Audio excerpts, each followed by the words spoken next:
Hello friends, welcome to GK study. तो आज की इस वीडियो में हम बात करेंगे हिमाचल दर्पण के एचपीजी के क्वेश्चंस टेस्ट सेकंड पार्ट के बारे में। इससे पहले भी जो है मैं एक पार्ट बना चुका हूं, अगर आपने वीडियो को नहीं देखा है तो आप उस वीडियो को जरूर देख लीजिएगा। इस सेक्शन में हम बात करते हैं हिमाचल दर्पण से कुछ मोस्ट इंपॉर्टेंट क्वेश्चंस की एक अच्छी डिटेल के साथ। तो आई होप आपको ये सीरीज पसंद आएगी। बाकी आप कमेंट करके बता सकते हैं अगर आपको कुछ भी इसमें चेंजेस कराना है। इससे पहले मैंने एक वीडियो बनाई थी करंट अफेयर के ऊपर, जो वीकली करंट अफेयर था, उसमें मैंने एक क्वेश्चन बताया था शिंकुला टनल के बारे में कि शिंकुला टनल जो है वो आपकी कुल्लू में स्थित है। तो वो थोड़ा सा रॉन्ग हो गया है, कुल्लू में नहीं, आपकी शिंकुला टनल जो है वो लाहौल स्पीति में जो है वो आपकी सिचुएटेड है। तो ये क्वेश्चन आप एक ठीक कर लीजिएगा। वैसे मैंने कमेंट करके पिन कर दिया था उसको, बट जिनको नहीं पता है उनको यहाँ पता लग जाएगा। बात करते हैं सबसे पहले क्वेश्चन के बारे में। सबसे पहला क्वेश्चन है, ग्रेट हिमालयन नेशनल पार्क को किस वर्ष विश्व धरोहर सूची में शामिल किया गया था? ठीक है, आपको पता ही होगा कि यूनेस्को की जो है वर्ल्ड हेरिटेज एक लिस्ट होती है। तो यहाँ पर पूछा गया है ग्रेट हिमालयन नेशनल पार्क को उसमें कब ऐड किया गया था। तो ग्रेट हिमालयन नेशनल पार्क से अगर बात करें क्वेश्चंस की, तो बहुत सारा क्वेश्चन पूछे जाते हैं, डिफरेंट डिफरेंट क्वेश्चन इससे बनते हैं। बट सबसे पहले बात कर लेते हैं इसको कब शामिल किया गया था। चार आपके पास ऑप्शन दिए गए हैं, तो इसका जो सही आंसर है वो है आपका 4 2014 में। अगर आपसे डेट पूछ ली जाती है तो 23 जून 2014 को जो है वो आपका ग्रेट हिमालयन नेशनल पार्क को वर्ल्ड हेरिटेज लिस्ट में शामिल किया गया था। अब थोड़ी बात करते हैं ग्रेट हिमालयन नेशनल पार्क के बारे में। सबसे पहला तो आपको पता ही होगा कहां पर स्थित है, तो कुल्लू जिले में जो है आपका ग्रेट हिमालयन नेशनल पार्क पड़ता है। एरिया की अगर बात करें तो आपने डिफरेंट डिफरेंट बुक्स में, मतलब ज्यादातर बुक्स में यही दिया गया है कि जो एरिया है आपका ग्रेट हिमालयन नेशनल पार्क का वो 754 किलोमीटर स्क्वायर है, यानी कि वर्ग किलोमीटर। बट ये जो है आपका आंसर रॉन्ग है। इसका जो एक्चुअल एरिया है वो है आपका 1171 किलोमीटर स्क्वायर। ठीक है, यानी कि 1171। तो आपको ऑप्शन में ज्यादातर एग्जाम्स में जो है वो यही देखने को मिलेगा। तो आप इसको जरूर याद रखिएगा। अगर आपके पास 754 कभी आ जाता है तो आप उसको भी लगा सकते हैं बुक्स के अकॉर्डिंग। बट अगर आपको, मैंने जितना देखा है एग्जाम में जितना पूछा गया है, वो 1171 किलोमीटर स्क्वायर ही आपको ऑप्शन में मिलता है। ठीक है, कब जो है वो ग्रेट हिमालयन नेशनल पार्क को स्टैब्लिश किया गया था? तो 1984 में जो है ये बना था, 84 है। और नेशनल पार्क का दर्जा जो है इसको 1999 में दिया गया था। तो ये दोनों ईयर बहुत ज्यादा इंपॉर्टेंट है कि कब बना था और कब इसको नेशनल पार्क का दर्जा दिया गया था। उसके बाद क्या अगर बात करें ग्रेट हिमालयन नेशनल पार्क की, तो 375 के आसपास जो है यहाँ पर फ्यूनल स्पीशीज पाई जाती हैं। आपको यहाँ पर ब्लू शीप, स्नो लेपर्ड, ठीक है, हिमालयन ब्राउन बियर और मुस्क डियर जो है वो यहाँ पर इस टाइप के जानवर देखने को मिल सकते हैं। बट ये आपके एग्जाम से रिलेटेड नहीं है, ये सिर्फ आपकी एक्स्ट्रा इन्फॉर्मेशन है। एक चीज और याद रखिएगा इंपॉर्टेंट, कि 32वीं जो है ये भारत की हेरिटेज साइट है जिसको आपका लिस्ट में शामिल किया गया है। तो इतने ही क्वेश्चन जो है आपके ग्रेट हिमालयन नेशनल पार्क से बन सकते हैं। एक हो गया सबसे पहला आपका कि कहां पर स्थित है, कुल्लू में, किस जिले में है, कौन सी डिस्ट्रिक्ट में पड़ता है, एरिया कितना है इसका 1171 किलोमीटर स्क्वायर, कब बना था 1984 में, कब इसको नेशनल पार्क बनाया गया था 1999 में, और वर्ल्ड हेरिटेज लिस्ट में इसको कब शामिल किया गया था। जो क्वेश्चन यहाँ पर पूछा गया है वो किया गया था 23 जून 2014 को। तो आई थिंक आपको ये बात क्लियर हो गई होगी। उससे पहले आप हिमाचल प्रदेश के किसी भी अगर कम्पिटेटिव एग्जाम की तैयारी कर रहे हो तो डिफरेंट डिफरेंट मॉक टेस्ट को आप ज्वाइन कर सकते हैं। सिंपल सा आपको करना क्या है कि डिस्क्रिप्शन में मैंने लिंक डाल दिया है। यहाँ पर जब आप परीक्षा को डाउनलोड कर लोगे तो ऐसा आपके पास इंटरफेस आ जाएगा। फिर नीचे की तरफ जो है वो एक सेक्शन दिया होगा टेस्ट का, इसमें दिखाई नहीं दे रहा, आपको उस पर क्लिक करना है और आपके पास जो है वो हिमाचल प्रदेश के सारे टेस्ट ओपन हो जाएंगे। इसमें से आप अभी जो आप ज्वाइन कर सकते हो वो एचपी कोऑपरेटिव बैंक और एचपी पुलिस कांस्टेबल का कर सकते हो। तो यहाँ पर दो टेस्ट आपको देखने को मिलेंगे, एचपी कोऑपरेटिव बैंक और एचपी कांस्टेबल, जिसको आप जाकर जो है वो ज्वाइन कर सकते हैं। कोऑपरेटिव बैंक की बात करें तो यहाँ पर आप देख सकते हैं आपको बहुत सारे टेस्ट जो है वो देखने को मिलेंगे, जिसमें एक मेगा मॉक टेस्ट भी है जिनको आप प्रैक्टिस के लिए जो है वो यूज कर सकते हैं। सेम क्या है कि आपको जब आप इसको बाय करें तो आपको कूपन कोड यूज करना है जीके स्टडी 50, जिससे आपको डायरेक्टली 50% का डिस्काउंट मिल जाएगा। जो ये आपका 50 है ये कुछ दिनों के लिए जो है वो चलाया गया है, स्पेशली आपके कोऑपरेटिव बैंक के लिए, और चाहे आप एचपी पुलिस पर जो है अप्लाई कर सकते हो। साथ ही साथ जो है आप एचपी वन पास को भी जो है वो परचेज कर सकते हो। तो जल्दी कीजिए, जो भी प्रैक्टिस करना चाहता है डिस्क्रिप्शन से जाकर जो है वो मॉक टेस्ट को ज्वाइन कर सकता है। बात करते हैं अगले क्वेश्चन के बारे में। अगला क्वेश्चन है आपका, लिप्पा असरंग वन्य जीव अभयारण्य का कुल क्षेत्रफल जो है वो कितना है? सबसे पहले बात कर लेते हैं कि लिप्पा असरंग जो वन्य जीव अभयारण्य है, यानी कि वाइल्ड लाइफ सेंचुरी है, वो कहां पर पड़ती है? तो वो पड़ती है आपकी किन्नौर जिले में। सबसे पहले तो ये याद रखिएगा कि कौन सी डिस्ट्रिक्ट में पड़ती है, तो वो पड़ती है आपकी किन्नौर में। और अब पूछा गया है कि कुल क्षेत्रफल यानी कि एरिया इसका जो है वो कितना है, तो वो है आपका 31 किलोमीटर स्क्वायर। ठीक है, 31 किलोमीटर स्क्वायर यानी कि वर्ग किलोमीटर इसका जो है एरिया है। एक क्वेश्चन और बन सकता है यहाँ पर कि कब जो है ये बना था, तो 1962 में जो है इसको एस्टैब्लिश किया गया था। तो तीन क्वेश्चन आपके आ सकते हैं लिपा असरंग से, यानी कि पहले तो सबसे पहले कौन सी डिस्ट्रिक्ट में है, फिर सेकंड आएगा आपका कितना एरिया है, और थर्ड आएगा कि कब इसको एस्टेब्लिश किया गया था। ठीक है, बात करेगी अदर वाइल्ड लाइफ सेंचुरी की, जो कि किन्नौर में है, फेमस, यानी कि जिनसे क्वेश्चन बन सकते हैं। तो सबसे पहली है आपकी, एक तो लिप्पा असरंग मैंने आपको बता दिया, दूसरी आपकी रूपी भाभा 503 वर्ग किलोमीटर यानी कि किलोमीटर स्क्वायर इसका एरिया है, 1982 में बनी थी। फिर है एक रक्षम छितकुल जिसका 304 वर्ग किलोमीटर जो है वो एरिया है और 1962 में बनी थी। तो इन दोनों को भी जो है आपको याद रखना है, साथ ही साथ लिप्पा असरंग को जो भी आपको याद रखना है। तो ये तीन जो है वो मेनली है। अगले क्वेश्चन की बात करते हैं। श्री नरोत्तम दत्त शास्त्री हिमाचल प्रदेश के किस जिले से जो है वो संबंधित थे, ये आपको बताना है। तो इसका जो सही आंसर है वो है आपका बिलासपुर। बिलासपुर के कौन से क्षेत्र से, तो वो थे आपके घुमारवी से, ये याद रखिएगा। अब इनके बारे में अगर बात करें, श्री नरोत्तम दत्त शास्त्री थे कौन, तो 1938 में आपको पता होगा कि बिलासपुर रियासत प्रजामंडल की जो है वो स्थापना की गई थी।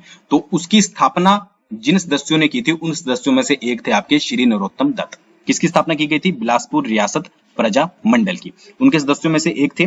और 1957 की अगर बात करें तो हिमाचल प्रदेश क्षेत्रीय परिषद, हिमाचल प्रदेश, ठीक है, क्षेत्रीय परिषद के स्वतंत्र प्रत्याशी के रूप में जो है ये जीते थे। तो ये कुछ इंपॉर्टेंट पॉइंट जो है वो आप याद रख सकते हैं श्री नरोत्तम दत्त शास्त्री से। बट मेनली जो क्वेश्चन आपसे पूछा जाएगा वो यही पूछा जाएगा कि किस जिले से जो है ये संबंधित थे।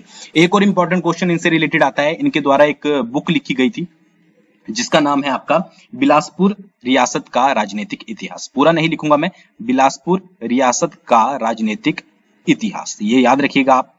ये किसके द्वारा लिखी गई है, ये लिखी गई है श्री नरोत्तम दत्त शास्त्री के द्वारा। तो आई होप आपको इतनी इन्फॉर्मेशन समझ आ गई होगी। नेक्स्ट क्वेश्चन की तरफ बढ़ते हैं।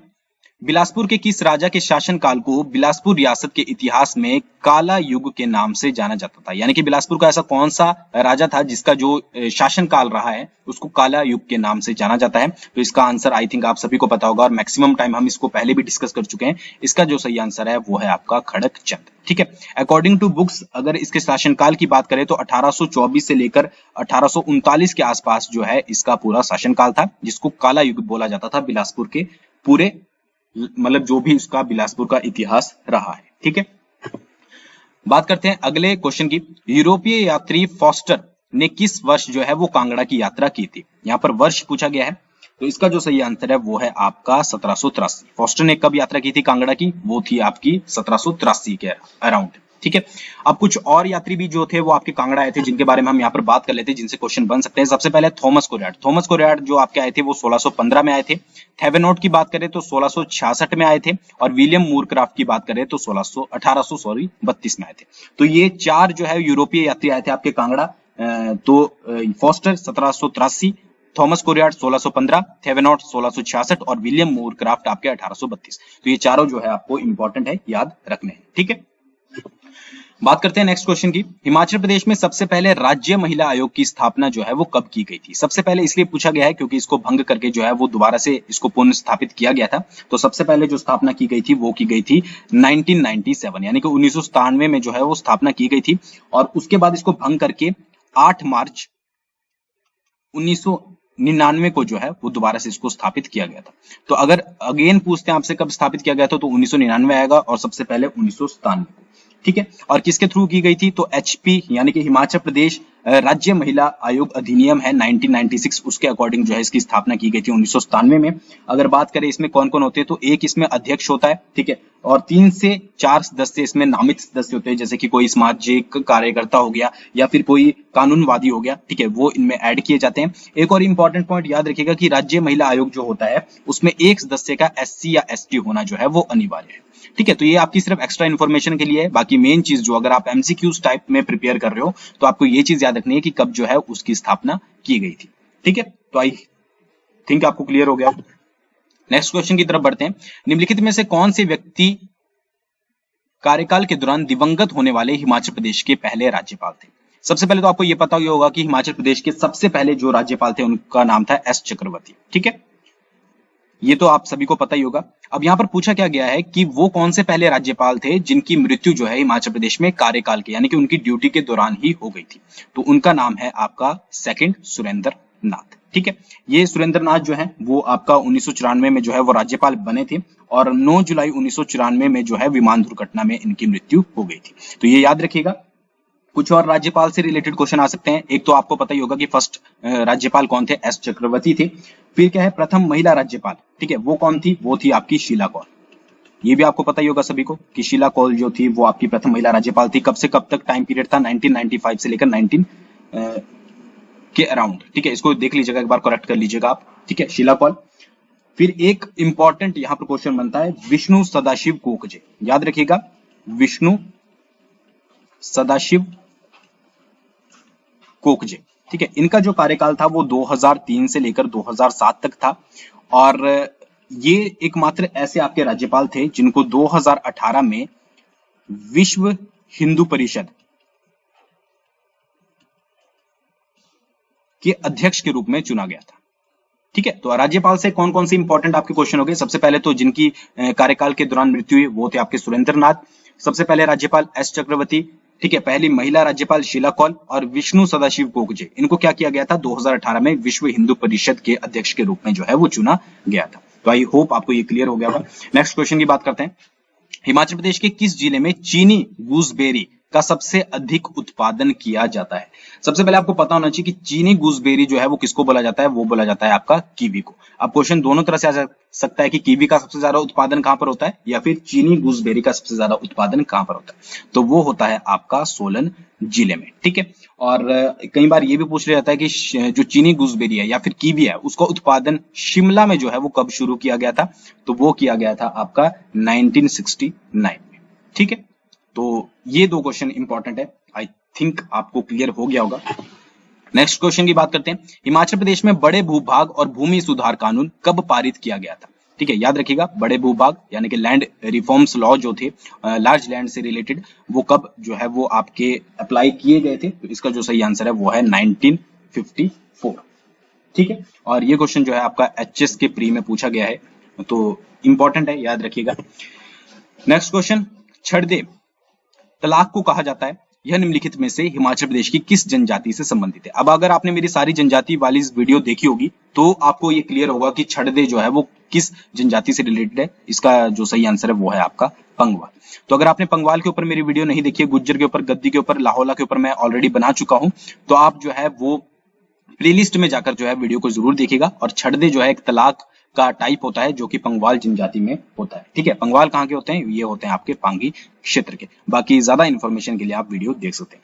तो आज की वीडियो में बस इतना ही। आई होप आपको वीडियो पसंद आई होगी और अगर पसंद आई है तो आप जरूर इसको लाइक कीजिए। मेरे चैनल को पहली बार देख रहे हो तो जरूर सब्सक्राइब करके बेल आइकन को दबा लीजिएगा और वीडियो कैसी लगी कमेंट करके जरूर बताइएगा। बाकी आपका कोई सजेशन हो आप कमेंट कर सकते हैं। थैंक्स फॉर वॉचिंग, बहुत जल्दी मिलेंगे नेक्स्ट वीडियो के साथ।